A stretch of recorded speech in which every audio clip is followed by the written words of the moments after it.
পদত্যাগের প্রস্তুতি নিয়েছে কাজী হাবিবুল আউয়ালের নেতৃত্বাধীন নির্বাচন কমিশন। সংবাদ সম্মেলনে কথা বলছেন প্রধান নির্বাচন কমিশনার। সরাসরি যাব সেখানে। যা আমাদেরকে সত্যিই কৃতজ্ঞ বিমুগ্ধ করেছিল।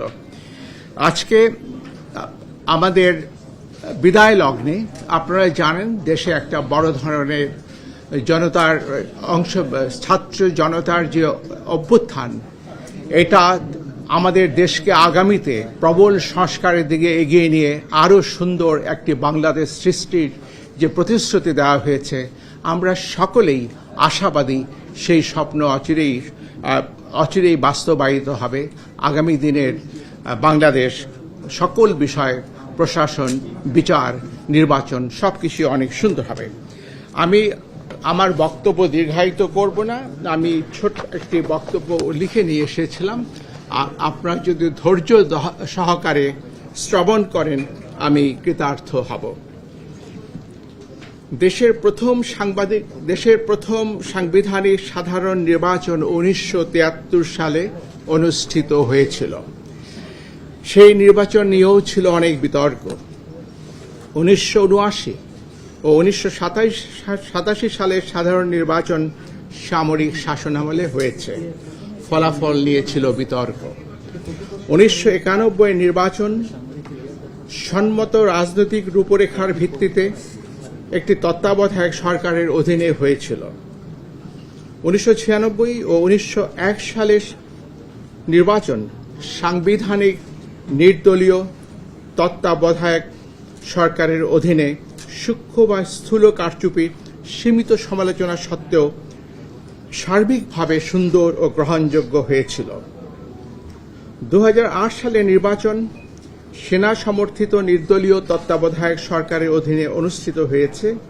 সেই নির্বাচনে বিএনপি মাত্র 27টি এবং আওয়ামী লীগ 230টি আসন পেয়েছিল। নির্বাচন বিতর্কের ঊর্ধ্বে ছিল না। নিরাপদ প্রস্থান বা সেফ এক্সিট বিষয়ে বিএনপি এবং আওয়ামী লীগের সাথে সেনা সমর্থিত অসামরিক তত্ত্বাবধায়ক সরকারের দর কষাকষির বিষয়টি প্রকাশ্য ছিল। সেই প্রশ্নে বিএনপি এবং আওয়ামী লীগের অবস্থানও গোপন ছিল না। 2014, 2018 এবং 2024 সালে নির্বাচন সংবিধান মতে দলীয় সরকারের অধীনে হয়েছে। 2014 সালে নির্বাচনে বিএনপি সহ অনেক দলই অংশগ্রহণ করেনি। ফলে সেই নির্বাচনও 2024 সালের অনুরূপ অন্তর্ভুক্তিমূলক তথা ইনক্লুসিভ ছিল না। 2018 সালের নির্বাচনে বিএনপি অংশগ্রহণ করেছে, নির্বাচন ইনক্লুসিভ ছিল। বিএনপি আসন পেয়েছিল মাত্র 6টি, পক্ষান্তরে আওয়ামী লীগ পেয়েছিল 258টি। মন্তব্য নিষ্প্রয়োজন। 2024 সালের 7 জানুয়ারি দ্বাদশ জাতীয় সংসদ নির্বাচন হয়েছে বর্তমান নির্বাচন কমিশনের অধীনে বা ব্যবস্থাপনায়। 44টি নিবন্ধিত দলের মধ্যে 28টি দল নির্বাচনে অংশগ্রহণ করলে প্রধানতম বিরোধী দল বিএনপি ও সমমনা দলগুলো নির্বাচনে অংশগ্রহণ করেনি। নির্বাচন সেই অর্থে অন্তর্ভুক্তিমূলক হয়নি। কমিশন বিএনপি সহ সমমনা দলগুলোকে নির্বাচনে অংশগ্রহণের জন্য একাধিকবার আন্তরিকভাবে আহ্বান করা সত্ত্বেও তারা নির্বাচনে অংশগ্রহণ করেননি।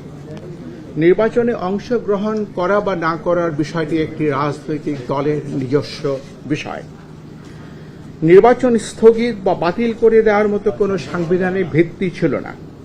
সেই কারণে অনেকেই কমিশনকে দোষারোপ করছেন।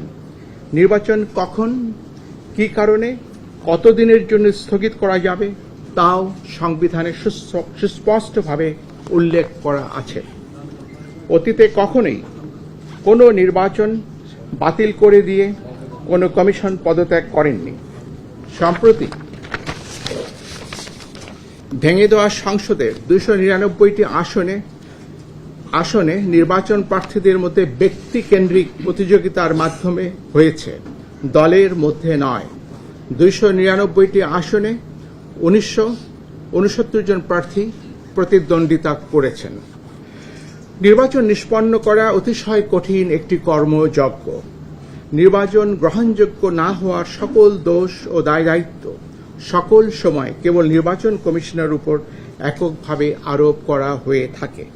একটি কমিশন না হয় অসৎ বা পক্ষপাতদুষ্ট হতে পারে, কিন্তু সকল সময় সকল কমিশনই অসৎ বা পক্ষপাতদুষ্ট হতে পারে না।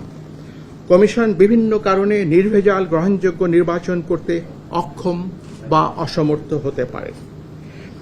বিদ্যমান ব্যবস্থা আমাদের বিশ্বাস কেবল কমিশনের পুনর্বিন্যাসের মাধ্যমে অবাধ, নিরপেক্ষ, কালো টাকা ও পেশিশক্তি বিবর্জিত এবং প্রশাসন ও পুলিশের প্রভাবমুক্ত নির্বাচন নিশ্চিত করা যাবে না। নির্বাচন পদ্ধতিতে দুর্ভেদ্য মৌলিক সংস্কার প্রয়োজন হবে। রাজনৈতিক সংস্কৃতি ও আচরণে এবং বিশেষত প্রার্থীদের আচরণে পরিবর্তন অবশ্যই প্রয়োজন হবে। 1973 থেকে হওয়া অতীতের অন্যান্য সকল নির্বাচন ছাড়াও 2008, 2014 এবং 2018 সালের নির্বাচনের বিতর্কিত সন্দিগ্ধ বিষয়গুলো বিবেচনায় নিয়ে কমিশন পরবর্তী সকল নির্বাচনগুলো সতর্কতার সাথে আয়োজনের চেষ্টা করেছে। জাতীয় এবং স্থানীয় সরকারের বিভিন্ন স্তরের নির্বাচনে দিনের বেলায় ব্যালট পেপার প্রেরণ, কতিপয় উপনির্বাচনে ভিডিও পর্যবেক্ষণ, ইভিএম এর ব্যবহার, দেশের সকল জেলায় একই দিনে তবে প্রতিটি জেলার প্রশাসনিক সীমানার মধ্যে মাঝে 3 থেকে 5 দিন বিরতি দিয়ে 5 থেকে 6টি ধাপে নির্বাচন অনুষ্ঠান, সরকারি কর্মকর্তাদের ব্যাপকভাবে রদবদল ইত্যাদি গৃহীত ব্যবস্থা নির্বাচন অবাধ, নিরপেক্ষ ও সুশৃঙ্খল করতে অনেকটাই সহায়ক হয়েছিল। নির্বাচন মূলত একদলীয় হওয়ার কারণে কারচুপি বা সরকারিভাবে প্রভাবিত করার প্রয়োজন ছিল না। আমি স্পষ্ট করে বলছি, নির্বাচন যেহেতু একদলীয় ছিল, কাজে এই নির্বাচনকে সরকারিভাবে প্রভাবিত করার কোনো আবশ্যকতাও কার্যত ছিল না।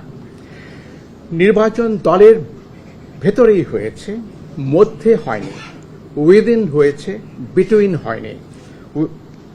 কমিশন দায়িত্ব গ্রহণের পর থেকে 2 বছর সময়ে ইউনিয়ন পরিষদের 992টি, উপজেলা পরিষদের 496টি, জেলা পরিষদের 71টি, পৌরসভার 90টি এবং সিটি কর্পোরেশনের 16টি নির্বাচন করেছে। নির্বাচনগুলোর সততা, সিদ্ধতা, নিরপেক্ষতা, অবাধ হওয়া নিয়ে অতীতের ন্যায় ব্যাপক বিতর্ক বা সমালোচনা হয়নি। উপনির্বাচন সহ জাতীয় সংসদের মোট 318টি আসনে কমিশন নির্বাচন করেছে।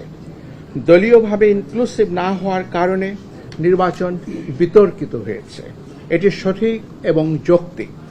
কিন্তু বাংলাদেশের 53 বছরের ইতিহাসে কোনো নির্বাচন কমিশন সংবিধান উপেক্ষা করে স্বেচ্ছায় নির্বাচন না করে বা বাতিল করে দিয়ে পদত্যাগ করেছে এবং সেই কারণে নির্বাচন হয়নি এমন কোনো দৃষ্টান্ত বা উদাহরণ নেই। সরকার বারবার বলেছেন ব্যাপক সংস্কারের মাধ্যমে নির্বাচন ব্যবস্থাকে ঢেলে সাজাতে হবে। আমি আরেকবার উচ্চারণ করে বলছি, সরকার বারবার বলছেন ব্যাপক সংস্কারের মাধ্যমে নির্বাচন ব্যবস্থাকে ঢেলে সাজাতে হবে। নির্বাচন বারংবার ব্যর্থ হওয়ার প্রকৃত সত্য কারণ এই কথাটির মধ্যেই নিহিত। কমিশনের সদস্যরা সংবিধান মেনে দায়িত্ব পালন করে থাকেন। আমাদের কর্মকালে আমরা গণমাধ্যম, প্রশাসন, আইনশৃঙ্খলা রক্ষাকারী বাহিনী, সশস্ত্র বাহিনী সহ আবশ্যক সকলের আন্তরিক সহযোগিতা পেয়েছি। আমি আজ বিদায় লগ্নে কৃতজ্ঞ চিত্তে সেটি স্মরণ করছি। বর্তমান অতীত থেকে আহরিত অভিজ্ঞতা, জ্ঞান ও উপলব্ধি থেকে ভবিষ্যতের জন্য কিছু প্রস্তাবনা সরকারের সদয় বিবেচনার জন্য রেখে যাওয়া আমরা আমাদের কর্তব্য মনে করছি।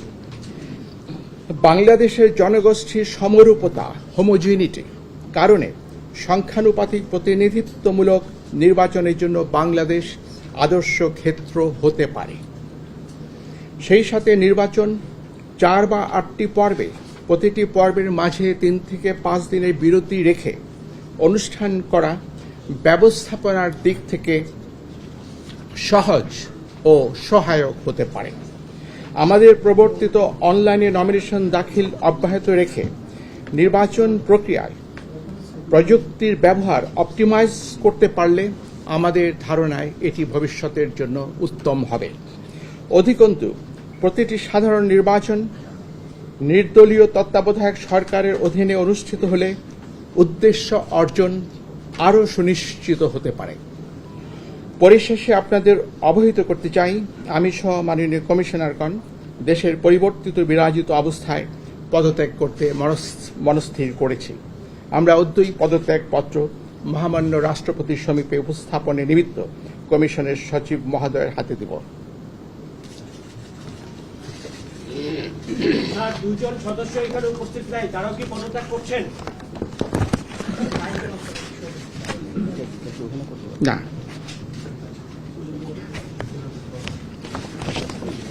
সচিব আসে। Thank you.